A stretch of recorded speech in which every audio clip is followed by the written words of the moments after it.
Bismillah ar-Rahman ar-Rahim.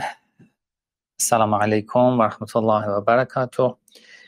Dans les lives précédents, comme vous êtes au courant, nous avons parlé dans le cadre de l'eschatologie, nous avons parlé d'abord du statut de l'eschatologie dans les sciences islamiques. Et nous avons parlé de l'importance de tous les chapitres de l'eschatologie. D'accord? Par exemple, nous avons parlé de l'importance de l'étude de la fin des temps, avec tous les chapitres de la fin des temps, l'importance de l'étude de la mort, du monde de la tombe, du monde de Barzakh. Et ce soir, on va parler un peu de l'importance de l'étude, d'accord? Maintenant, on va pas étudier, on va pas apprendre tout ce qui se passera au moment de la résurrection ou tout ce qui se passe, par exemple, au jugement dernier. Ce soir, on parle seulement de l'importance de ces deux. L'importance de la résurrection et l'importance du jugement dernier. Et après, à partir de notre prochain live, je vais entrer dans les détails. On va commencer par la question de la fin des temps et tous les chapitres au-dessous de la fin des temps qui se placent dans le domaine de la fin des temps. Mais ce soir, on va parler un peu de la résurrection et du jugement dernier. En fait, en ce qui concerne la résurrection et le jugement dernier, parfois on pense que ces deux sont pareils, sont la même chose, alors qu'il y a des petites différences. Al-Ma'ad, la résurrection, commence à partir du dernier jour de la vie de l'humanité sur Terre et sera fini au jugement dernier. D'accord? C'est un événement. Tout ce qui se passera dans la galaxie, dans l'univers, et après, les gens qui sont toujours en vie seront transférés en fait à l'au-delà, à l'autre monde pour le jugement dernier. Et les gens qui sont morts, ils seront ressuscités pour le jugement dernier. Dans plusieurs versets du Coran, Allah parle de ce sujet. Déjà, vous savez que Al-Ma'ad, la résurrection et le jugement dernier fait partie des piliers de l'islam, les principes de l'islam.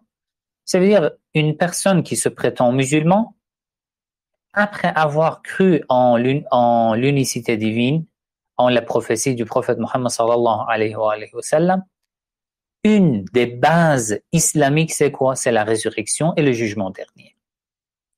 Déjà, c'est très important. Alors que c'est une base de l'islam, des croyances islamiques, et bien sûr chiites, malheureusement, la plupart des musulmans n'ont pas assez d'informations sur la résurrection et le jugement dernier. Je ne sais pas. Nous, les musulmans, notre information sur les bases de notre religion est trop basse, n'est pas suffisante. Combien savons-nous sur l'unicité divine, sur la justice divine, sur la résurrection et le jugement dernier? Et combien avons-nous essayé d'étudier ces principes islamiques? Ce sont les bases de notre foi. Et vous savez que dans les bases et dans les croyances en général, il est interdit de suivre un savant, de suivre un marja. C'est impossible. Et si vous demandez à tous les savants, les marja, est-ce que nous pouvons vous suivre dans les croyances? Ils vont vous répondre que non, vous n'avez pas le droit de suivre quelqu'un en ce qui concerne la croyance et la foi et les bases de votre religion. Pourquoi? Parce que les bases, c'est une responsabilité à chaque musulman de faire des recherches, d'aller étudier, de lire des livres, de réfléchir, de raisonner, d'argumenter. pour arriver aux conclusions qui constituent les bases de sa religion. Dans les bases de notre religion, on n'a pas le droit de suivre les savants. C'est ce que les savants aussi disent. Dans plusieurs versets du Coran, Allah dit: n'avez-vous pas compris, n'avez-vous pas réfléchi, n'avez-vous pas raisonné? Pourquoi vous avez suivi aveuglément vos parents, vos ancêtres, alors qu'Allah vous a demandé de réfléchir, de faire des recherches, de méditer? Combien avons-nous médité sur les bases de notre religion? Et une des bases, c'est quoi? C'est le jugement dernier et la résurrection. Par exemple, la sourate Al-Hajj, le verset 5. Ya ayyuhan nas, ô homme. Il ne s'adresse pas seulement aux musulmans. Il dit ô homme. In kuntum fi raybin min al-ba'th, si vous doutez sur la résurrection, fa inna khalaqnakum min turab.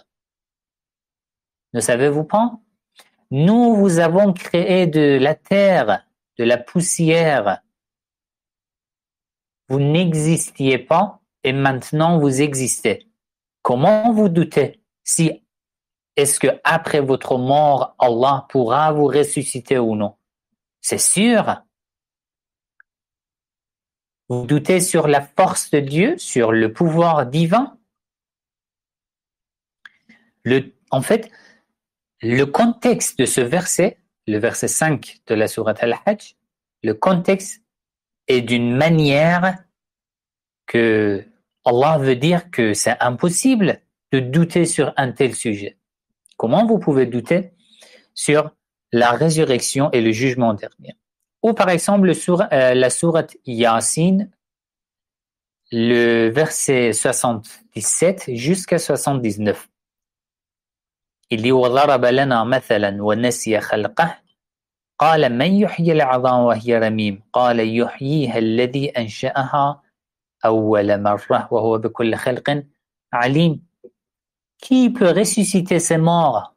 Allah dit, dit, celui qui vous a créé premièrement alors que vous n'existiez pas, le même Dieu va vous ressusciter. وَهُوَ بِكُلِّ خَلْقٍ عَلِيمٌ. Allah est l'omniscient à toute création. Ou par exemple la sourate At-Taghabun, le verset numéro 7, زَعَمَ الَّذِينَ كَفَرُوا أَن لَّن يُبْعَثُوا. Les infidèles, les incroyants, ils ont cru qu'ils ne seront pas ressuscités, que vous ne serez pas ressuscités.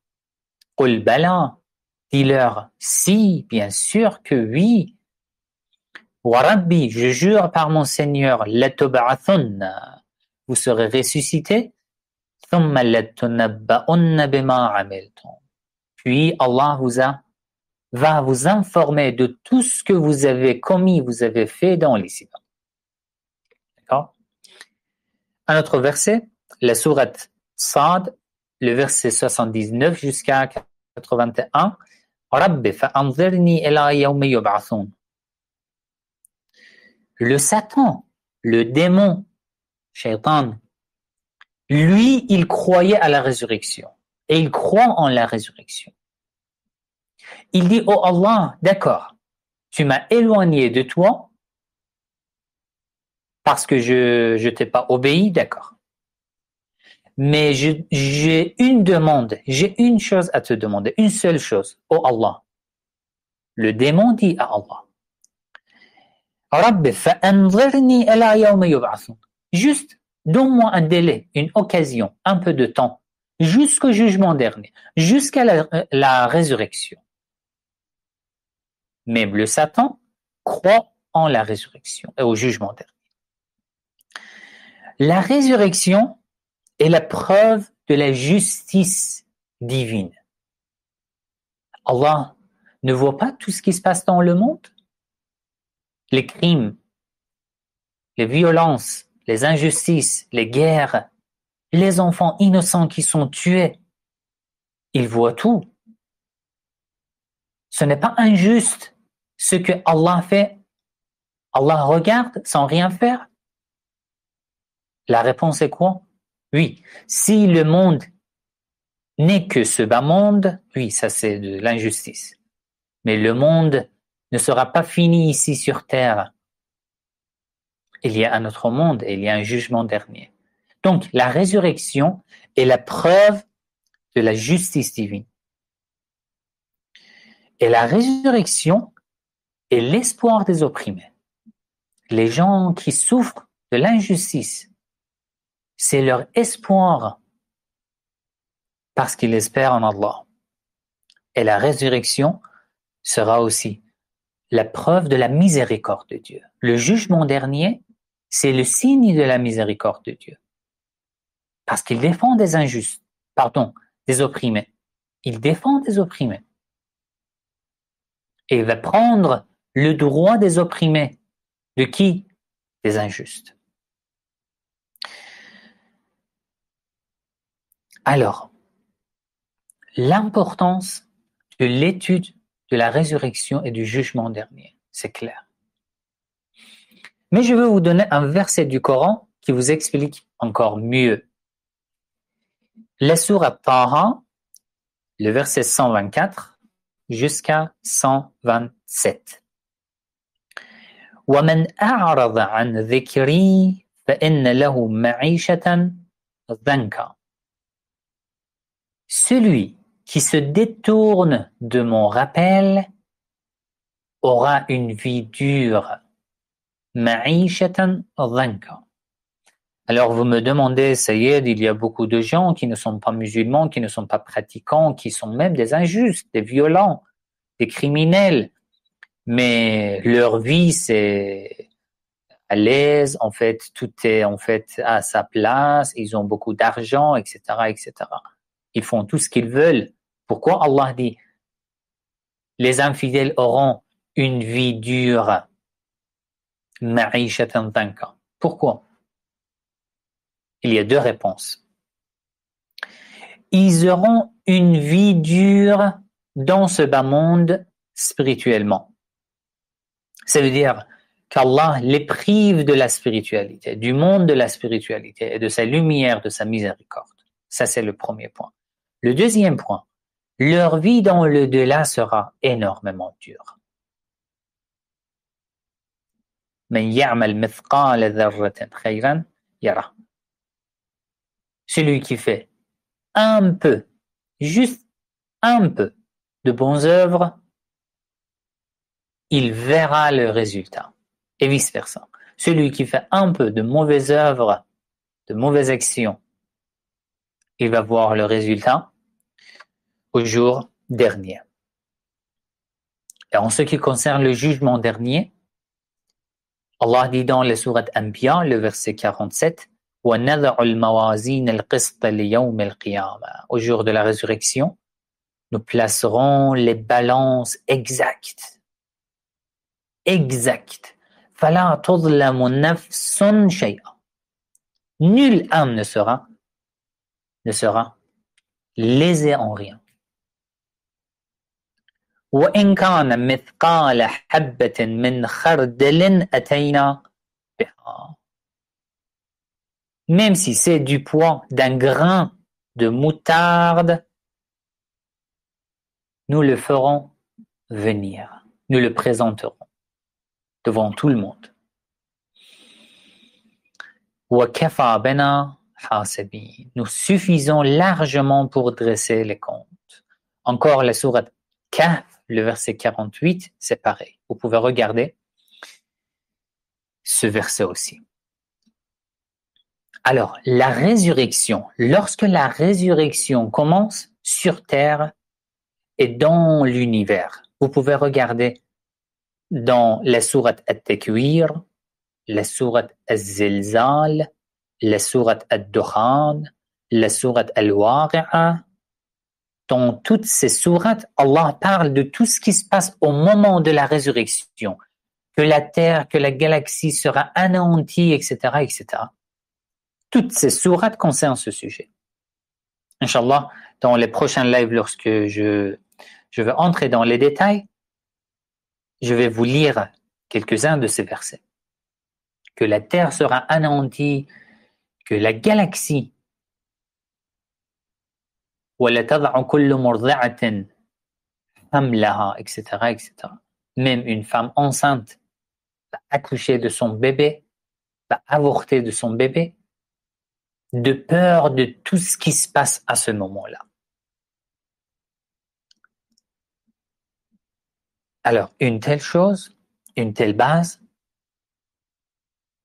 et un tel niveau de notre croyance, de notre information, de notre savoir concernant cette base.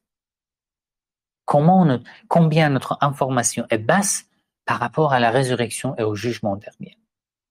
Alors, juste un résumé pour finir mes paroles de ce soir. En fait, jusqu'à maintenant, nous avons parlé je vous ai dit que l'eschatologie contient tous les chapitres concernant la fin des temps, la mort, la tombe, le barzakh, la résurrection et le jugement dernier. D'accord? On va parler de tous ces sujets, Inch'Allah, dans les prochains lives. Je vous ai expliqué l'importance de tous ces chapitres. Alors, lequel parmi ces chapitres, parmi jugement dernier, résurrection, barzakh, la tombe, la mort et la fin des temps, lequel est le plus important?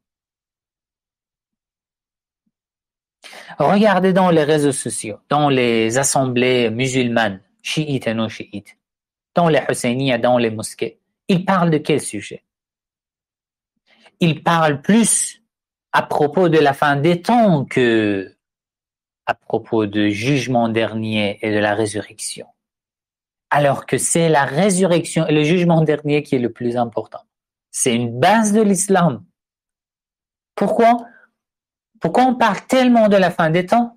De Dajjal, la venue du Mahdi, du retour de Gog et Magog, par exemple, l'apparition d'El-Yamani, du retour de Jésus, etc. Et on ne parle pas assez du jugement dernier et de la résurrection. Pourquoi? Parce que ce genre de sujets sur la fin des temps sont en fait plus intéressants pour la majorité des gens. Et c'est pour ça qu'ils parlent de ce sujet. Mais ouvrons les yeux. Dans le premier live, je vous ai dit que parfois, nous parlons tellement de la fin des temps, des signes de la fin des temps, de tout ce qui se passera à la fin des temps, etc., qu'on va oublier notre fin des temps. La fin des temps de chaque personne est sa mort. Je vous ai dit, la première nuit, la fin des temps de chaque personne, c'est sa mort. Certains se noient dans les actualités et les informations sur la fin des temps et oublient leur vie, leur spiritualité, leur vie dans le delà, la résurrection, leur jugement dernier, etc. Inch'Allah, à partir de notre prochain live, on va, en fait, je vais entrer dans les détails. On va commencer à parler de tous ces chapitres avec les détails. Je vous écoute. Salam alaikum Saïd. Alaykoum salam. Toutes mes condoléances à vous également. Merci à vous. Je voulais juste demander si l'événement Big Bang est mentionné dans le Coran. Merci pour votre réponse. Oui, c'est l'événement du Big Bang. Big Bang. D'accord, oui, j'ai compris. D'accord. En fait, sur cet événement, ce que les scientifiques parlent, certains ont essayé de trouver des signes pour en fait appliquer des signes islamiques à ce que les scientifiques disent à ce propos. D'accord? Comme par exemple, dans la sourate Ad-Dukhan, il y a des versets que en fait, il n'y avait rien qu'à partir d'une petite chose, Allah a tout créé, etc. Moi, personnellement, je n'ai pas l'habitude d'appliquer ou de chercher dans les sources islamiques pour les appliquer sur les théories ou les thèses des scientifiques. Si une telle théorie ou thèse est vraie et correcte, ça ne change rien dans notre foi, notre croyance. Et si ce n'est pas correct, aussi, ça ne change rien. D'accord? Comme beaucoup de théories qui sont courantes, en fait, parmi les scientifiques. Dès qu'il y a une théorie, certains pensent qu'alors, si on croit à cette théorie, ça met en question toute notre croyance, alors que non.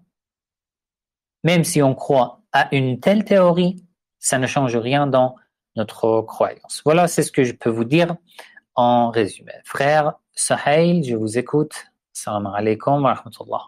Alaykoum salam, Saïd. Je voudrais vous poser une question au sujet des discussions entre chrétiens et musulmans. Comment pourrais-je prouver aux chrétiens que le prophète Jésus alayhi salam n'a jamais bu de l'alcool, sachant qu'ils utilisent souvent le prétexte qu'il a partagé, qu'il a dit buvez le vin, ceci est mon sang. Comment pourrais-je leur prouver qu'il n'a jamais bu d'alcool? Merci de votre réponse. Je vous en prie. Alors, en fait, concernant Jésus et concernant une conversation, une discussion avec un chrétien, ce qui est important, lorsque vous parlez avec quelqu'un, vous devez faire attention à plusieurs points, ou je peux dire plusieurs règles. D'abord, lorsque tu parles avec un chrétien, déjà, tu ne peux pas te baser sur les sources islamiques, le Coran, les hadiths, parce qu'ils ne croient pas en tes sources. Deuxième point, lorsque tu veux parler avec quelqu'un sur ce genre de sujet, tu dois d'abord le connaître. Est-ce qu'une telle personne, en fait, a une libre pensée? Par exemple, avec certains salafistes ou wahhabites, tu ne peux pas commencer une conversation parce qu'il ne t'écoute pas. Il a déjà jugé sur toi. Avec ses arrière-pensées, il a déjà jugé. Avec un chrétien, si tu vois qu'il a une libre pensée, tu commences ta conversation sur ce genre de croyance, en fait, de sujet théologique, on peut dire. Sinon, une telle conversation n'a pas de résultat. Troisième point, sur ce genre de sujet, il faut se référer à leur livre, par exemple la Bible, les évangiles. Et sur ce sujet que Jésus n'a jamais bu de l'alcool, jusqu'à maintenant, j'ai pas vu, par exemple, un verset de la Bible qui le prouve, qui prouve qu'il a bu de l'alcool. Si vous avez vu un tel verset de la Bible ou de l'Évangile, vous pouvez me les envoyer. D'accord? Donc, il suffit d'abord de dire que la Bible et les Évangiles ne prouvent pas qu'il a bu. Ça, c'est la première étape. Deuxième étape, il faut voir si dans la Bible, il y a une preuve sur l'interdiction de l'alcool ou non. Pour le moment, je ne me rappelle pas, je ne sais pas. Je peux noter et voir, aller chercher pour voir s'il y en a ou non. Après, dans le prochain live, on pourra en parler. En tous les cas, je pense que c'est un sujet trop... en fait, on peut considérer un tel sujet comme une petite branche.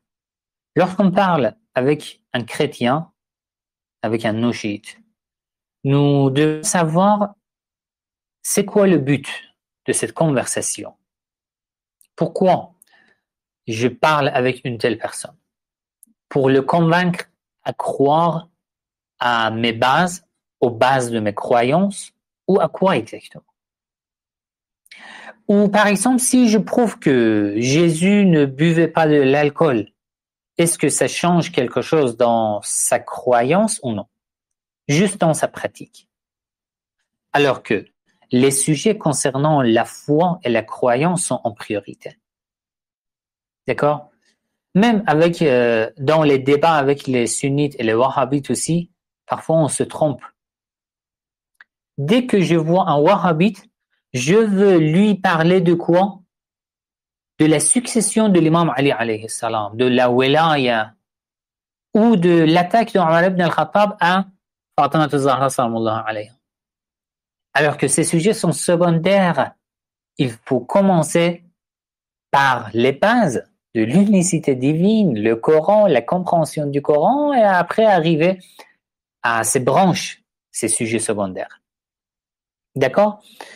Pour parler avec un chrétien aussi, il faut faire attention à ce sujet, à ce point, dans une conversation ou un débat. Il faut faire attention. Il faut commencer par les racines, non pas par les branches.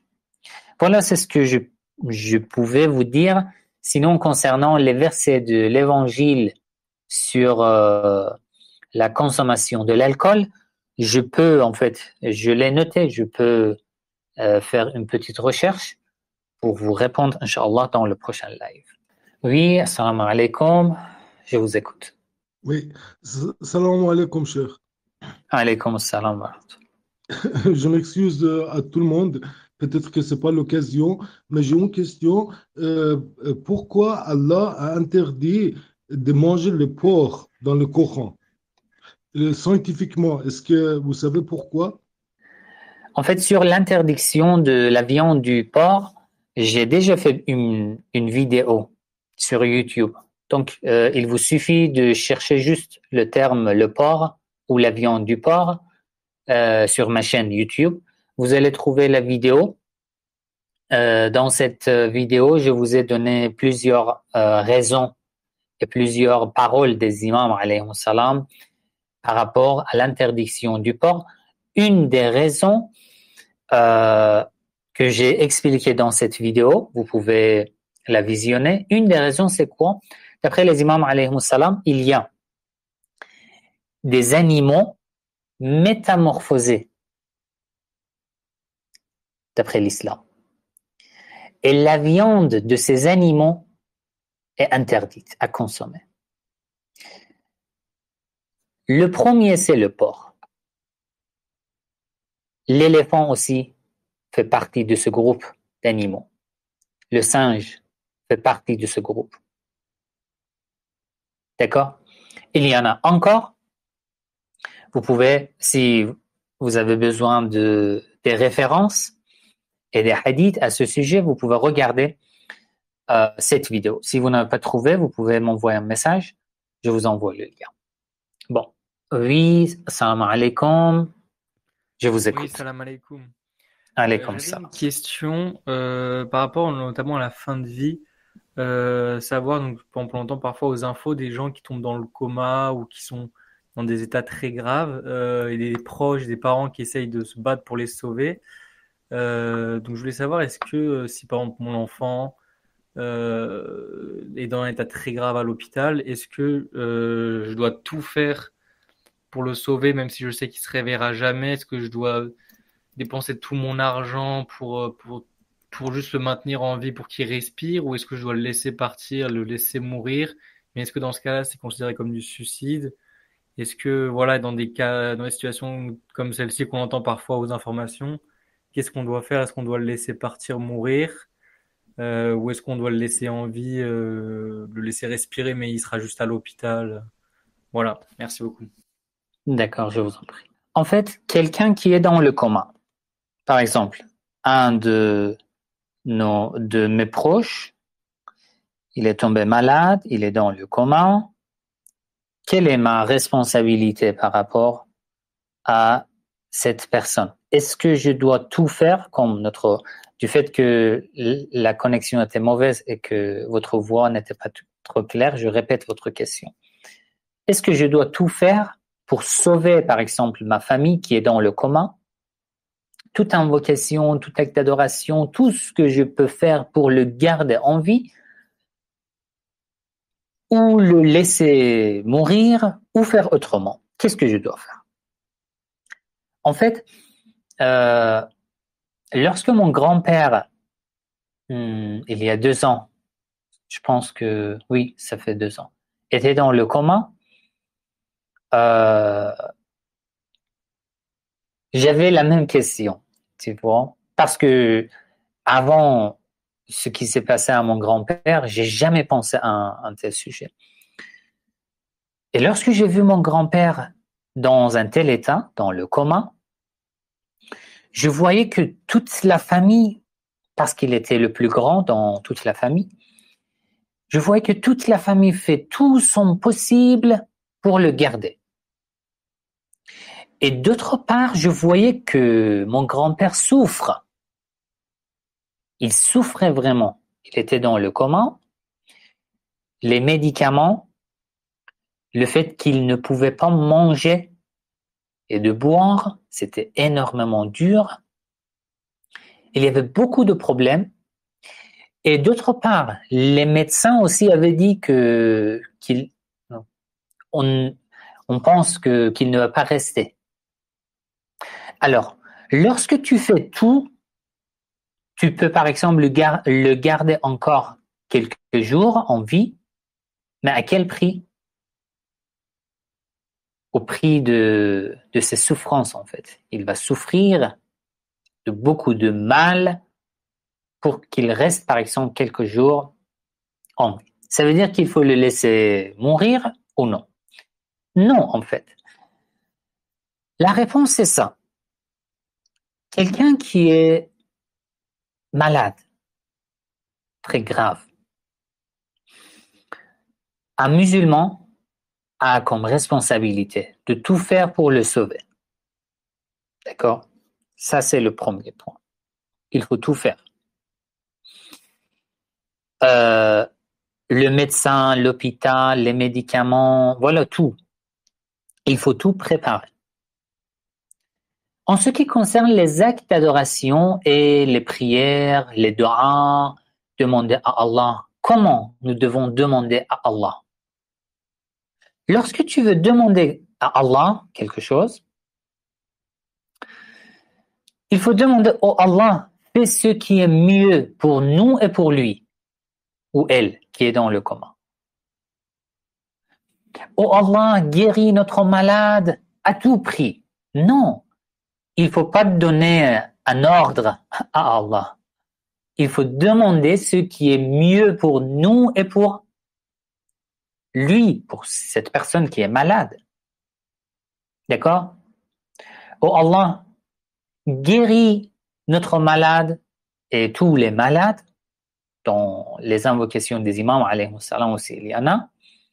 Oh Allah, guéris. Mais après, c'est toi qui sais ce qui est meilleur pour lui, pour cette personne, pour elle. Donc, on fait tout, mais ça ne doit pas être au prix des souffrances de malade, de cette personne malade. Si on voit que si on fait tout, oui, on peut le garder par exemple encore 2 jours en vie. Mais au quel prix? Au prix de ses souffrances, il va souffrir. Et même à l'hôpital, il n'est plus en vie. C'est une vie, on dit, c'est une vie. En français, je ne sais pas son terme. On dit al-hayatun nabati. Ce n'est pas une vie réelle. C'est quelque chose entre 2 vies. Vous voyez? Oui, vous voulez continuer? Oui, je vous écoute. Oui, donc ce que je voulais dire, donc si par exemple mon frère il a un accident, qu'il est à l'hôpital, par exemple il y a des cas où il y a des personnes qui restent à l'hôpital 5 ans, 10 ans, 15 ans, qui dorment, qui ferment les yeux, qui peuvent pas parler ni manger, qui sont juste branchés à l'hôpital.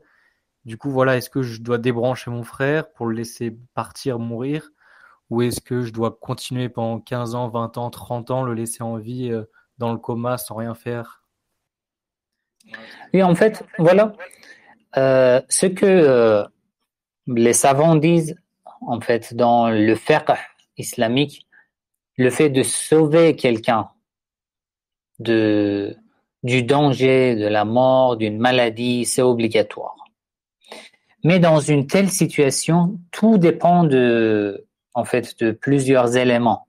Ce que les médecins disent, la situation de son corps, de sa santé, de sa maladie, et beaucoup de choses.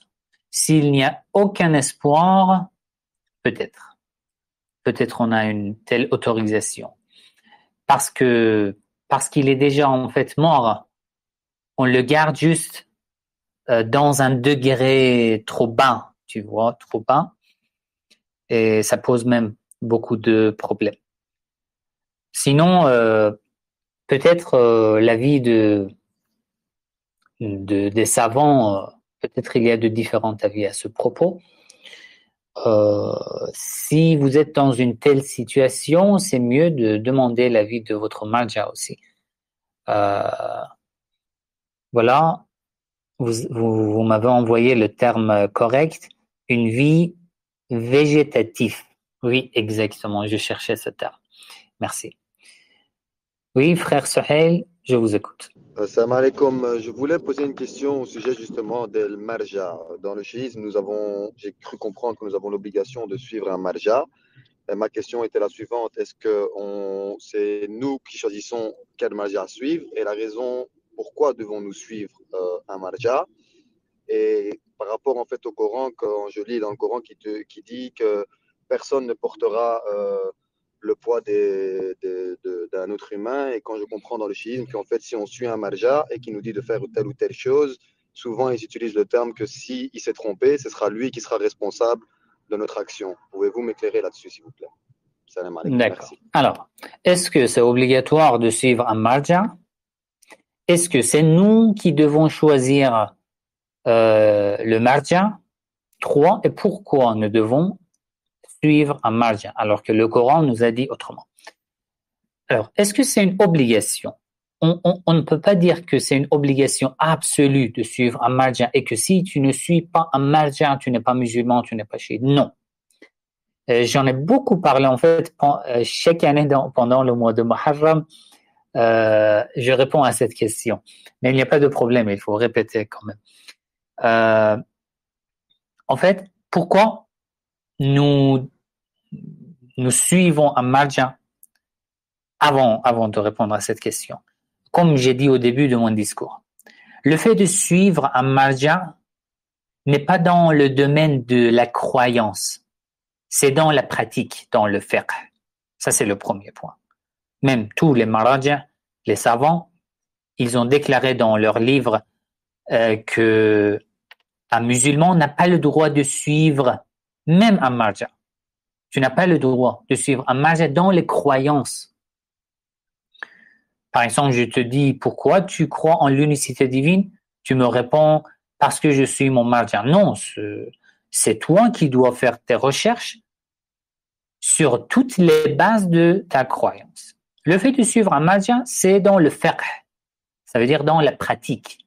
Tout ce qui concerne la pratique. C'est une obligation absolue de suivre un marja dans la pratique? Non. Tu peux faire toi-même aussi tes recherches pour déduire les préceptes de l'islam, mais il y a une condition. Tu dois bien maîtriser les sciences islamiques, les sources de l'islam. Tu dois avoir un savoir, en fait, une étude complète du Coran, de la Sunna, du Hadith. Tu dois être capable de distinguer le vrai Hadith du faux, Hadith inauthentique de authentique. Tu dois bien être capable d'analyser la chaîne de transmission, d'analyser le contenu, d'analyser la vie des narrateurs qui ont rapporté, d'avoir assez d'informations sur l'histoire des imams alayhimus salam, les situations de la société dans laquelle les imams alayhimus salam vivaient, et voilà plusieurs éléments. Et une telle étude prend normalement plus de 15 ans, 20 ans, vous voyez. Alors, du fait que la plupart des gens n'ont pas assez de temps pour aller étudier pendant des années, parce que c'est vaste, il y a des milliers de hadiths, des milliers de chaînes de transmission, et il y a plusieurs branches. Les sciences islamiques ont beaucoup de branches. Du fait que Chaque musulman n'a pas le temps, ne peut pas aller étudier toutes les branches et toutes les sciences islamiques. Il va faire confiance à un savant, à un expert. Tout comme lorsque je suis malade, je vais chez un médecin, je fais confiance à ce qu'il me dit, les médicaments qu'il me donne. Mais ça ne veut pas dire que je n'ai pas le droit d'aller étudier la médecine. Bien sûr, moi aussi, je peux aller étudier la médecine. Mais je ne veux pas et je n'ai pas assez de temps. C'est pour ça que je fais confiance à ce médecin. Dans la pratique aussi, c'est pareil. Du fait que pour certains, c'est impossible, pour certains, c'est très dur d'aller étudier toutes les sciences islamiques, on fait confiance à un marja. D'accord? C'est juste parce qu'il est professionnel, qu'il s'est sacrifié toute la vie pour apprendre l'islam, la religion, comme Allah dit dans le Coran, وَلَوْلَا نَفَرَ مِنْ كُلِّ فِرْقَةٍ مِنْهُمْ طَائِفَةٌ لِيَتَفَقَّهُوا فِي الدِّينِ. Pourquoi vous ne voyagez pas pour aller étudier et comprendre la religion? لِتُنْذِرَ قَوْمَهُمْ إِذَا رَجَعُوا إِلَيْهِمْ. Et après, lorsque tu as accompli, tu as terminé tes études, tu reviens vers ton peuple pour les alerter, pour les apprendre la religion. C'est le verset du Coran. Donc même Allah l'autorise. Mais ça concerne quoi? Ça concerne la pratique. Après, c'est nous qui choisissons un marja. En fait, l'important, c'est que tu connais une personne, tu te renseignes, tu vois que cette personne est professionnelle, est digne de confiance. Il s'est sacrifié la vie pour apprendre la religion. Si tu vois que tu peux lui faire confiance, tu peux le suivre, mais juste dans la pratique. Maintenant, la petite contribution que j'aimerais apporter, c'est au niveau de la Bible. Moi, j'ai le livre second. Dans le livre second, au niveau du proverbe, on dit là-bas, proverbe 23, 20, on dit « Ne sois pas parmi les buveurs de vin et parmi ceux qui font l'excès des viandes. » C'est pour dire que je pense que dans la Bible, c'est bien dit de ne pas prendre le vin parce qu'on dit « Ne sois pas parmi les buveurs de vin ». Et si on va un peu loin, au niveau du verset 32, on dit là-bas que ne regarde pas le vin qui paraît un beau rouge, qui fait des perles dans la coupe et qui coule aisément. Verset 32, il dit « Il finit par mordre comme un serpent et par piquer comme un basilic. » Oui, activez s'il vous plaît votre microphone. Oui, comme cher, je voulais vous demander sur la traduction de Allahu Akbar. Partout, j'ai lu, ils disent Allah est grand. Est-ce que cette traduction est juste? Parce que Allah est illimité. Quand on dit Allah est grand, il est grand comme quoi? Comme, je ne sais pas, une rivière, une maison, un château. Est-ce que c'est pas mieux de dire Allah est plus grand qu'on arrive à l'expliquer, la traduction d'Allahu Akbar? Qu'est-ce que vous en dites? Qu'est-ce que vous en pensez? Merci. D'accord. Je vous en prie, je vous explique. En fait, Allahu Akbar, Allah est grand. Non, ce n'est pas une bonne traduction parce que Allah est grand. L'équivalent arabe de cette phrase, Allah est grand, c'est Allah Kabir. Kabir, ça veut dire grand en arabe, Kabir. Mais Akbar, ça veut dire quoi? Ça veut dire soit le plus grand, soit plus grand que 3 points. Ça veut dire quoi? Dans le hadith, on a demandé, les élèves des imams alayhi salam leur ont demandé sur la signification de Allahu Akbar. L'imam alayhi salam a dit Allahu Akbar, ça veut dire Akbaru min kulli shay'. Ça veut dire Allah est plus grand que toute chose. Voilà. Donc, on peut traduire de deux façons. Allah est le plus grand ou Allah est plus grand que tout ou toute chose. Voilà, c'est ce qu'on peut dire sur cette traduction. Shelhoub Yahya, je vous écoute. Oui, Saïd, c'était pour juste demander si nous, qui n'avons pas fait d'études approfondies en islam, pouvons étudier les chaînes de transmission des hadiths. Si oui, y a-t-il genre une méthode particulière ou non? Nous, c'est pas possible pour nous. Merci beaucoup. Je vous en prie. En fait, c'est un domaine trop vaste. Les chaînes de transmission, les sciences du hadith.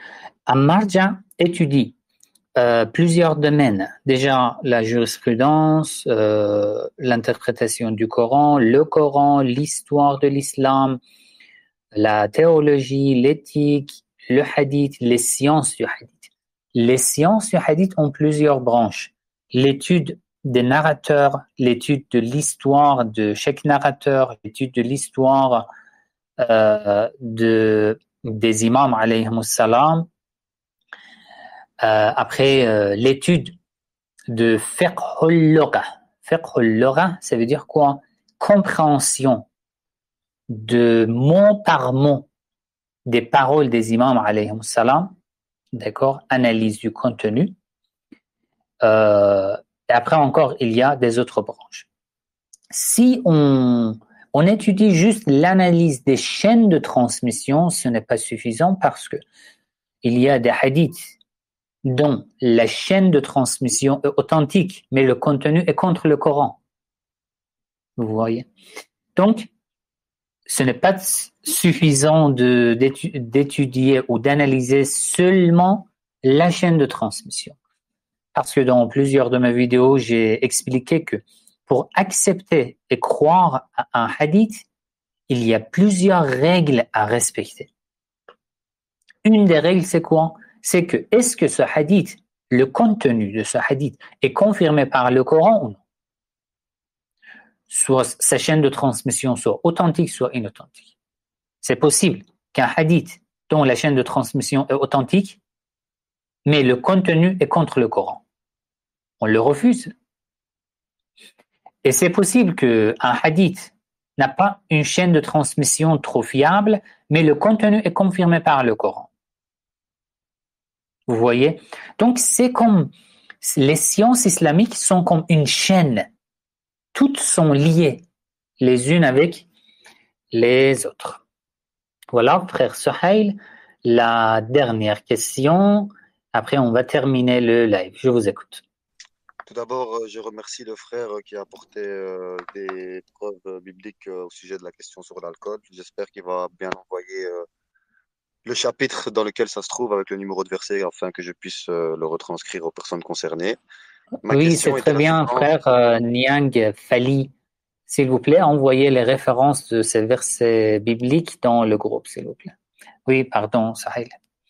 Ah, pas de souci, merci. Moi, j'ai une question au sujet de la prière. Comme je suis quelqu'un qui travaille de nuit et que je suis souvent dans la voiture, je travaille en tant que routier et comme je suis en travail de nuit pendant 12 heures, donc de 19 heures à 7 heures du matin, donc je rate souvent les prières de l'Aïcha, de Maghreb de l'Aïcha et de Fajr, car je suis bloqué donc dans le véhicule. Je voulais savoir au sujet donc de la prière, comme je sais que Dieu dit gare à ceux qui retardent leur prière et qui ne prient pas à temps. Est-ce que c'est considéré comme une hypocrisie de ma part de ne pas pouvoir prier à l'heure ou dans un cas comme lequel je suis, je peux prier malgré que j'ai des chaussures avec moi dans le véhicule ou quoi? Voilà, la question plus précisément, c'est dans un cas de figure comme celui-ci, est-ce que je suis considéré comme un hypocrite ou quelqu'un qui retarde la prière et est-ce que je serai jugé pour cela? Merci, Assaïd. Je vous en prie. En fait, plusieurs personnes ont ce problème, le même problème pour les heures de la prière et leur travail. Parfois, ils sont dans les situations dans leur travail qui ne leur permettent pas de prier à l'heure. Après, ils sont obligés de rattraper leur prière. La réponse, c'est ça en fait. Si c'est possible, par exemple, vous êtes dans votre véhicule, si c'est possible, l'heure de la prière, vous vous arrêtez et vous faites même rapidement, même trop rapide. et que vous accomplissez votre prière, si c'est possible, dans ce cas, c'est une obligation. C'est une obligation et le fait de ne pas le faire est considéré comme un péché, comme quelqu'un qui tarde sa prière, etc., etc. Donc, il faut le faire. Si ce n'est pas possible, dans aucun cas ce n'est pas possible, si vous voyez que vous pouvez arriver chez vous avant que l'heure de la prière finisse, dans ce cas, bon, alors vous attendez l'arrivée chez vous. Sinon, vous êtes obligé de rattraper la prière. Et du fait que vous êtes obligé et que vous n'avez pas d'autre choix, vous n'avez pas commis un péché. Vous allez rattraper votre prière. Mais comme j'ai dit, tant que c'est possible, c'est une obligation. Voilà. Très bien. Alors, je vous remercie d'avoir participé à ce live de ce soir. Que Dieu vous protège, que Dieu vous garde. S'il vous plaît, partagez le contenu, le live, les vidéos que je publie si vous êtes intéressé, si vous avez aimé le contenu, partagez avec votre entourage. Notre rendez-vous, le prochain live, c'est lundi à 19h30, l'heure de la France. Et peut-être demain aussi, je fais un live. C'est juste pour le deuil de l'imam al-Hussein, alayhi salam, la veille de Ashura, peut-être. Après, je vais vous informer. Si vous êtes abonné à ma chaîne ici sur Telegram ou vous êtes dans mes groupes sur WhatsApp, je vais vous informer pour vous inviter au live du deuil de l'imam al-Hussein, alayhi salam. Je vais voir la connexion. Si ça me permet, je vais faire un live sur YouTube en vidéo. Inch'Allah, on va voir. Je vais faire mon possible. Sinon, notre prochain live sera lundi à 19h30. Je vous confie à Allah. N'oubliez pas dans vos du'as. Wassalamu alaikum wa rahmatullahi wa barakatuh. C'est Saïd Ali Moussavi et c'est ma chaîne Le Schisme sur YouTube. Comme vous savez, je suis indépendant dans tous mes projets et toutes mes vidéos. Vous pouvez me soutenir par like, commentaire et le partage des vidéos le plus largement possible. Et si vous voulez participer financièrement à la réalisation de mes vidéos, le lien pour faire les dons se trouve dans les descriptions de cette vidéo sur YouTube.